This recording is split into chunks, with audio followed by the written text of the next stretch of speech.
Normally, I try and start a video like this with something witty or interesting to say to kind of intro the video, but since today I couldn't come up with anything and it's kind of late, I'll just welcome y'all to the channel. My name's Tank, and today we're going to be really diving into merch fees again, and really trying to figure out if bands are being fully honest with the fans about how this stuff works. So merchandise fees are the really big hot topic in the music industry right now. It seems like every single time I go online or get an update from a music website that I follow, it's another headline about merchandise fees, and usually a band that is going off on stage about it or sharing their experience with merch fees and about how it's not fair and they're being ripped off. You really can't go anywhere right now without seeing this, and there's a new band every day going off about it. But one of the problems that I have with a lot of these headlines that I'm seeing and a lot of the statements that these bands are making is that I don't feel that it's fully honest. I don't feel as though the bands are really letting the fans know how this works. They're definitely using a little bit of a sense of the victim mentality. They're trying to get their fans rallied against the venues. And there's been a few incidents recently that I really want to talk about. But before we start today's video, there are two major points that I want to make before we get into all of this. The first point is opinion versus fact. And a lot of these videos, if you've watched them on my channel, you know I am a very opinionated person. I've spent a lot of time in the music industry. But when it comes to videos like this, I want to be as factual as possible. So pretty much from right here until the very end, I'm just going to give you the facts, and then I'm going to give you my personal opinion on everything at the very end so that we can differentiate the two, and there's no question on whether I'm just giving you my version of it or actually giving you factual evidence. And the second thing that I want to bring up is actually my credentials, my background, and why I'm even qualified to talk about merchandise, because a lot of you that watch this channel know that currently I'm a backline tech in the touring music industry, more specifically a guitar tech. But I spent years doing merchandise, and I do sometimes get involved on these conversations on social media with merchandise, and I'm trying to tell people on how this works, but you guys know how the internet can get. Nobody wants to listen to a random person on the internet, and they're like, oh, what do you know? You don't know how this works. You're not in a band. So before we really dive into this, if you're new here or maybe you don't know, I'll just give you a little bit of my merchandise background, because that is how I pretty much started as a roadie after I left my band.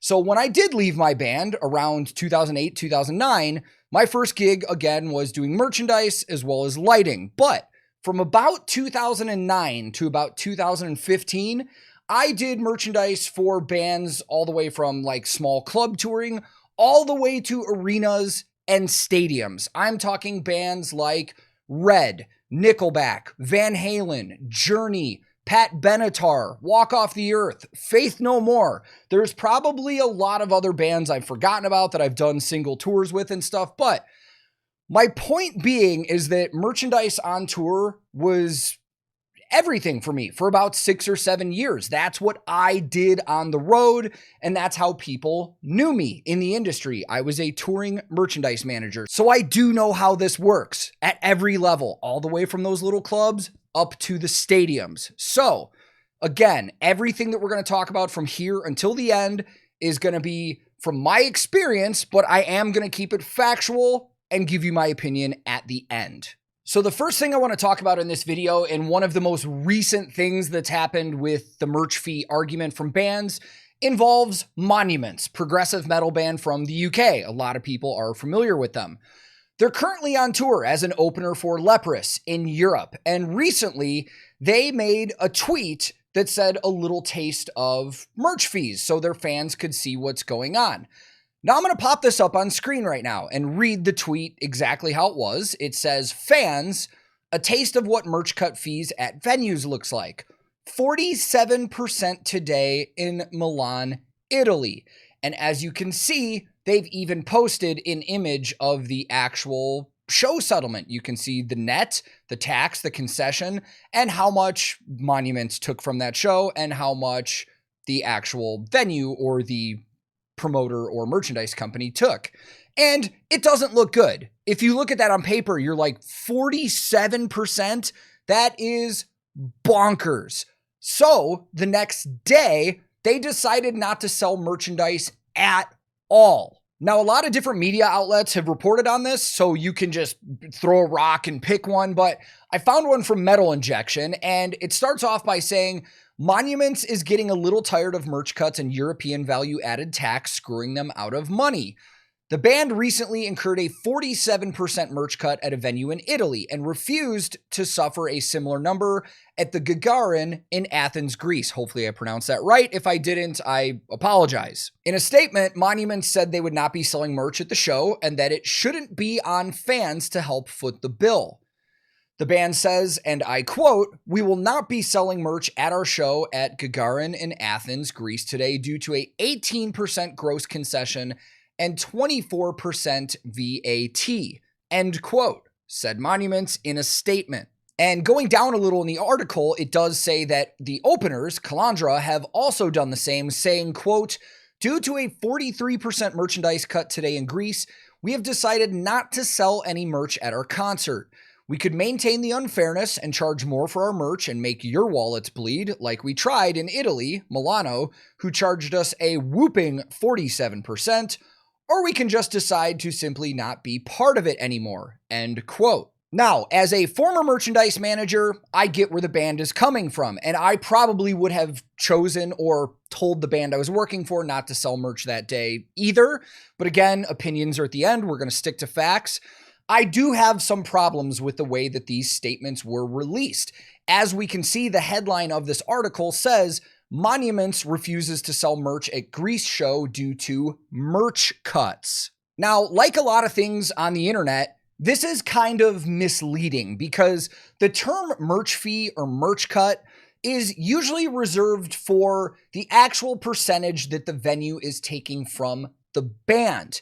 But this 43% merch cut isn't the actual merch cut. It's the combination of the actual merch cut percentage and the local tax percentage. And those are two very, very different things. Now, I will commend Monuments for their quote where they said, due to a 18% gross concession and 24% value added tax, they did make that clear distinction. There are other places where they have not done that. So to their fans that are reading this, they see it as an astronomical merch fee, again, adding to the argument that venues are stealing from bands and taking money that the bands should be earning. Now, the reason that we separate the tax and the merch cut is because, again, they're two very different things. The merch cut is the percentage that the venue is taking from a band, and then the tax is the tax that you're paying for selling those products. So a lot of the times venues will retain that tax money, and what they will do is report the sales and pay that tax money. This is a whole legal process. I would not bet that there's any venues out there that usually skip out on this because they can get in a lot of trouble with their local government for not reporting taxes. So if a venue takes that money, that doesn't mean they're taking money away from the band because that tax money will have to be reported by the band at some point. Bands will be paying that tax money to the government for selling in those areas. Again, that is if they do it legally. I'm not trying to suggest that bands aren't, but that is the legal process in doing it. If a band is retaining the tax money, they need to report it themselves. If the venue is retaining the tax money, the band has nothing to worry about because then it is on the venue to report all of those sales to their local government. So that's money that the band wasn't going to be able to pocket anyways. So including that into the merch cut is not necessarily lying, but kind of, withholding information. Now, the merch cut, again, is the cut that the venue takes from a band. I do have thoughts on that. We'll talk about at the end. But again, all of this right here is just what happened. Now, there is one thing I actually do want to talk about. We're going to go back to that original tweet that Monuments put out. Now, as you can see in this image, it is all broken down very simply. You have your gross total, 850 euros, which is the actual full amount of money that they brought in from selling merch. And then you have your net total, which is what is left after taxes get taken out. Then you see the line for that VAT, the 22%, which was $153.28. The concession fee was 25%, which is $212.50. I'm noticing an error already. We'll go over that in a second. So it shows that Monuments actually pocketed $484.22. Correction, 484 euros and 22 cents. That is what they took away from grossing $850. Now, as a former touring merch guy, I just looked at this and noticed that I think they overpaid. And I'll do the math really quick just to show. And this is why I always say bands need to know how this works. If they don't have a merchandise manager, or they don't have a merchandise manager that knows what they're doing with this, like full time, like some bands bring out a friend just to help sell merch. Regardless of who's settling your merch, whether it's your friend, your merchandise manager, your band, you need to know how to do this. And sadly, not every band does. So I'm going to point this error out really quick. So I've got my phone right here, and I'm just going to kind of break this down. So when you have a gross total, you take that gross total, and the first thing that you want to do is take out all the fees associated with the shows. We're talking taxes for the local government. We're talking credit card fees. Anything like that needs to be subtracted from the gross to then get your net. Now, right here, it says gross $850, net $696.72. The VAT is 22%. Let me see. I believe that is correct, but I'm just going to make sure really quick. Okay, so the taxes are correct on this sheet. $153.28, leaving a net of $696.72. Just to show you guys so you can see, $696.72 and, some other numbers that don't matter. Now, here is where I actually notice a problem. Whenever a band is paying a merch fee to a venue or a promoter or a merchandise company, that needs to be off of the net, not the gross. Because if you're paying your merch fee off of your gross total, you're basically giving additional money to a venue or a promoter that you're going to have to pay in taxes anyways. So right now, looking at that number, I think this venue settled out Monuments off of the gross number and got away with it, apparently. So let me just do this number really quick. Yeah, they definitely got overcharged here. That concession fee, the 25%, is definitely based off of the $850 gross and not the $696.72 net. So according to what I have, Monuments should have been paying 174 euros and 18 cents and instead paid that $212.50. So based on how they settled merch with their calculations, they're multiplying everything. If I were doing a settlement, I would have divided, but that's neither here nor there in this argument. Monuments overpaid $38, 38 euros again, and 32 cents. I know that doesn't seem like a lot to a lot of people, 38 euros, but to a band on the road, that's a full tank of gas. That's maybe stopping and getting, a small meal for the band. That could be a lot of things on the road, and that is very important for bands. That, again, is why bands absolutely need to know how they're doing this if they don't have a merchandise manager with them that does. Because if you start adding up all the times this has happened to them, we could be talking thousands of dollars here over the course of a tour. You never know. So any bands or anybody watching this, always know how to settle a merchandise sheet. I have done videos on this. I'll throw a little, drop down, whatever, clickable tag up here so you can check that out, because I do have a full video on how to settle a merchandise sheet properly. So to wrap this specific situation up, while I personally understand where the band is coming from, I do feel that it's a little unfair that the bands and these news outlets are saying that it was a 43% merchandise fee when that is not the case. A lot of that percentage was tax, which is money that the band wouldn't be able to keep anyways. So something like that is just going to rile up the fans when they really probably shouldn't be, because again, it's tax. It's not a merch fee. Now, the next thing that I want to talk about this is more of a general thing, but there are some specific bands that have been involved. We've seen conversations recently about how the merchandise prices for Gojira on their tour are like out of hand, and people are speculating why they're so high and if it has to do with merch fees. And then we've had bands like Alpha Wolf, who I actually did do a video on when they talked about this, because their singer kind of went off on stage during a show talking about how the merch fee is unfair and they have to pay 20% to a guy that didn't do anything for them. And then we have architects now that are getting very vocal about it too. And it started with a tweet from their drummer Dan where he said, quote, "Hey bands, when are we going to go on strike and get rid of these insane venue merch cuts? Or maybe we don't play until we get a cut of the bar. Can we just get this done ASAP, please?" End quote. And then Architect singer Sam tweeted out a thing saying, quote, "Venue in Melbourne took 15% and it took 4 hours for them to get our merch girl a light," with a thumbs up emoji, end quote. And then you had a ton of different bands responding to this and agreeing, and that's great.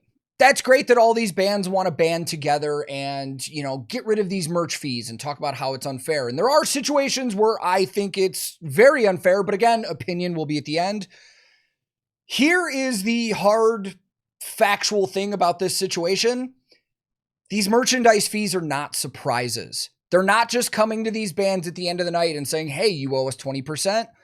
These are in the show deals. These are in the contracts that are signed by the band's agents months before these shows even take place. So knowing that, it kind of voids all these bands' entire arguments about all of this.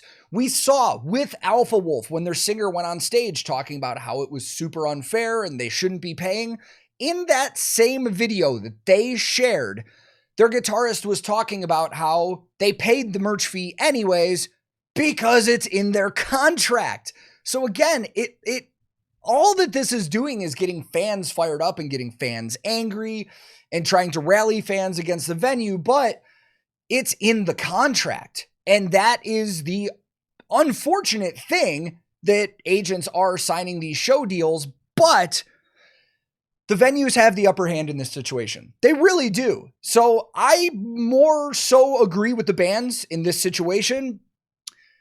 But until the agents can get in a place of bargaining with these venues where they say, "Hey, we're not going to do a 20% merch fee today. The band's going to keep all of it."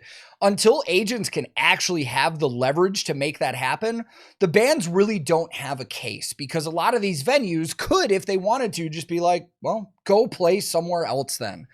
And the hard part, especially about nowadays with businesses like Live Nation and AEG, not only promoting shows, but owning venues, if you decide to fight that battle at one venue and it happens to be a Live Nation or AEG venue, you run the risk of your band getting blacklisted at all of those venues. So it is a very unfortunate position that the bands are in, that they kind of can't argue against it. But at the end of the day, legally speaking, again, merchandise fees are in the band's contracts. And they know this. They absolutely know this, man. Months ahead of time, these deals are signed. Now, if a band is unsure, if you're ever on tour and you don't know if you have a merch fee, get that contract from your agent, because I will say I have been in situations where some venues will come to collect a merch fee and it's not in the contract for that day. So if it's in your contract, you really have no argument. But if it's not in your contract and they still try and collect, all you got to do is present that contract and say, "We're not paying because a merch fee was not in this contract." Okay, now that we're done with that, and I've tried to be as factual about these situations as possible, let me give you my actual take and opinion as a former touring merchandise manager. There are different situations to this on the road. I will say that I am way more on the side of the bands than the venues in all of these arguments. I actually do think that the bands should be retaining everything from their merchandise, minus the tax, because again, that's a legality. They have to report that tax. But in terms of the venue getting a cut overall at most of these club venues, I don't think the bands should be giving anything at all. But going back to what I just said about different situations, that is where my opinion on this kind of changes, because in a lot of clubs, it's unfortunate that bands will show up to do a club show, and the most help that they get from a venue is somebody from the venue pointing to a dark corner and just saying, there's our merchandise spot, go for it, and we'll settle at the end of the night. As you saw from Sam's tweet with Architects, he said the venue took 15%, and it took them 4 hours just to get a light for their merch girl. Now, in a situation like that, where a venue is doing absolutely nothing, I personally think that a band should not be paying. If a venue hasn't done anything, they've done no work. They shouldn't get paid for it. The venue's argument in a lot of these situations is that they are renting out space in their establishment for these bands to sell their product. Kind of the same argument when you're thinking about a flea market or an antique mall or a swap meet. All of those people that are selling things at those booths pay a rental fee, whether it's a percentage or a flat fee. It's the same thing that the venues are trying to do. They're saying, you're using our space to sell your product, we need a cut, because if we didn't let you set up there, we could have put another bar there or something else to make money. So that is the venue's side of the argument. But when it comes to my personal opinion, I do not care that a band I have worked for is setting up in your venue. You booked them to do a show there. The 1,000 people that are here probably wouldn't be there that night if that band wasn't there. If you're not helping me or the band I'm working for, you should not get a percentage of any of that merch. Now, to the other flip side with venues, there are situations mainly in bigger clubs and theaters, and especially when you start getting into arenas where you need multiple merchandise stands. A lot of those situations, there is a staff at that venue that is selling the merchandise. They are actually displaying everything and using their own signage and grids and tables. They're having their sellers handle the money and sell the product. In a situation like that, yeah, you need to pay those people to do that, because on bigger arena tours that I've gone out and done, I couldn't possibly sell merch to 20,000 people by myself. Physically impossible. So that's why a lot of those big arenas and bigger venues have in-house merchandise teams. And when I get to those situations, you're basically, as a merchandise manager, you're basically just a glorified accountant and stock person for the day. A really quick synopsis of like my day on an arena tour. I wake up, I do my numbers, and I do a projection of what I think we're going to sell that day based on our previous show's numbers. I get that merchandise ready in our semi or trailer or wherever it is, and at a certain time, the venue will come collect it from me. I'll go inside. We count it all together to agree on numbers and make sure I know exactly what they're getting and they know what I've given them. And then after that, they take it. I can just go do whatever I want all day. Normally, I would just kind of hang backstage, have my phone on me just in case they called or texted to get more stock if we're selling really well. But those sellers at that venue are doing all the work. And then at the end of the night, they pull everything down. We go to a location and we count out the remainder of the merch. And then that tells me what we've sold. I take my starting numbers, I minus the ending numbers, I plug them into my spreadsheet. Now I know how much that venue should owe me right away. So then we go down everything. We agree on the tax numbers. We agree on the merchandise split. And then we get to the bottom line. And once we agree on that number that they owe the band or myself for that show, we take everything back, we box it up. That venue has done 95% of the work for me for that day. In that specific situation, venues should be getting a cut because they are using all of their employees to sell everything. In arenas, you have multiple stands. You have, multiple stands on the first concourse, a couple stands on the second concourse, maybe one even up on the upper levels of the arena. That takes a lot of people. I couldn't do it by myself. And because of that, we need to use them, and we also need to pay them. So bottom line, my opinion when it comes to merch fees, if a venue has done nothing for a band and their merchandise manager or the band themselves have sold all day with no help, there should be no merch fee. The band should get 100% of that to them because it's their product. They worked for it. The venue did nothing. But if you're doing a larger tour where you are using multiple stands and a merchandise crew and stuff like that, and they're doing the work, then yes, there should be a merchandise fee because those people are doing a lot of work and they need to get paid. Now, I've done a couple podcasts this week as a guest on other people's podcasts talking about this. I don't think any of those are out yet. They will be soon. And the question that I've gotten at the end of every conversation is, from your perspective, what can we do to fix this situation? How do we resolve this? How can bands get their full cut and venues not get anything? And the honest answer from me is, I don't know, to be honest. Like I said earlier in the video, the venues really have the upper hand in this conversation. They do, because like I said, if a band decides to fight this battle and they say, we don't want to pay a merch fee at this venue, well, then the venue could just say, well, cool, find a different venue. You're not having a show here. And if it's a Live Nation or AEG venue, then you've got hundreds of more venues that you can get blacklisted from. The band is in a corner. The bands are absolutely in the corner in this position. And I don't know what can be done about this. I personally don't think this is going to change anytime soon. These bands can scream from the top of the mountain all they want. Nothing's going to happen. And again, I'm on the band side. I did not make this video to try and drag anybody through the dirt or anything like that. I just want fans to understand how this stuff works so they can better support their favorite bands. But it's not a new thing. A lot of people have been saying, oh, it's getting crazy lately because venues are trying to make extra money after the pandemic to recoup. That's 100% false. Merchandise fees have existed for decades. This was going on way before the pandemic. This is not a new thing. And I just don't see anything happening anytime soon in favor of the bands while we're talking about merch fees. But that's going to be it for me. I'm pretty sure this is going to be a longer video than I intended it to be, but I hope that it was very informational.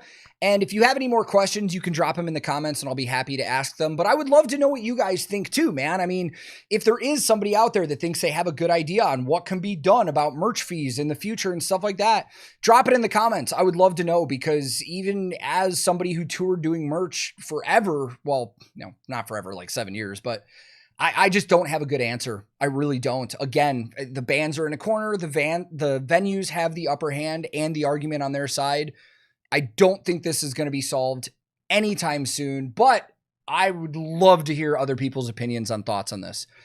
But until next time, thank you to every single person that watches video. I appreciate you taking the time to always sit and watch me ramble, because I know these videos can probably get just me talking nonstop. If you're new to the channel and you liked what you saw, feel free to click subscribe. I do reactions. I do videos like this. I do podcast episodes, bass playthroughs. Got a lot of stuff going on, so I'd love to have you around. If you liked the video, feel free to like it. If you disliked it, feel free to dislike it. Again, just thank you so much for taking the time to watch. I'm on a ton of different social media. I have a Discord server. I have a Twitch that I stream on. My handle on just about everything social media is @TankTheTech, and I post a lot on Instagram, and I'll be on tour soon, so if you want to follow along there, that's where I'll be. But wherever you are in the world, be safe, be kind to each other, and I will be back very soon with another rambly video.